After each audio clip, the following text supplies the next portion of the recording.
राजा प्रजा में से किसी को अपना उत्तराधिकारी बनाना चाहता था।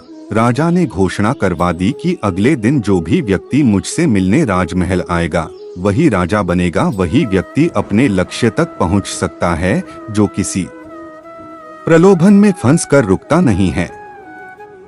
इस संबंध में एक लोक कथा प्रचलित है। कथा के अनुसार पुराने समय में एक राजा की कोई संतान नहीं थी। वह बूढ़ा हो गया तो इस बात की चिंता होने लगी कि मेरे बाद इस राज्य को कौन संभालेगा। राजा ने अपने गुरु से पूछा, इस समस्या का हल पूछा। गुरु ने कहा कि राजन, अपनी प्रजा में से किसी योग्य व्यक्ति को उत्तराधिकारी बना देना चाहिए। ये बात राजा को समझ आ गई। उसने अपने मंत्री से कहा कि प्रजा के बीच ये घोषणा करवा दें कि कल जो भी व्यक्ति सूर्यास्त से पहले मुझसे मिलने राजमहल तक आ जाएगा उसे इस राज्य का उत्तराधिकारी घोषित किया जाएगा। ये बात सुनकर मंत्री ने कहा कि महाराज, ये तो बहुत ही आसान है। पूरी प्रजा ही राजा बनने के लिए यहाँ पहुँच जाएगी। राजा ने कहा कि ऐसा नहीं होगा, मुझ तक सिर्फ योग्य व्यक्ति ही पहुँचेगा। आप घोषणा करवा दीजिए। मंत्री ने राजा की आज्ञा का पालन किया और प्रजा तक संदेश पहुंचा दिया। अगले दिन बड़ी संख्या में लोग उत्तराधिकारी बनने के लिए राजमहल की ओर निकल पड़े। महल के बाहर राजा ने एक बड़े मेले का आयोजन किया था।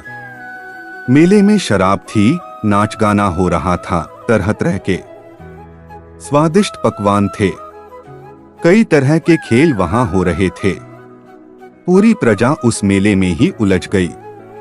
अपनी अपनी पसंद के हिसाब से लोग मजा लेने लगे। सभी ये बात भूल गए कि उन्हें राजा से मिलने जाना है। तभी वहां एक युवक ऐसा आया जो इन प्रलोभनों में नहीं फंसा। उसे सिर्फ अपने लक्ष्य तक पहुंचना था। वह सीधे राजमहल की ओर चल दिया। मुख्य द्वार पर 2 पहरेदार खड़े थे। उन्होंने युवक को रोका, लेकिन वह किसी तरह उनसे बचकर महल में प्रवेश कर गया। अंदर पहुंचते ही उसे राजा, मंत्री और उनके मिल गए।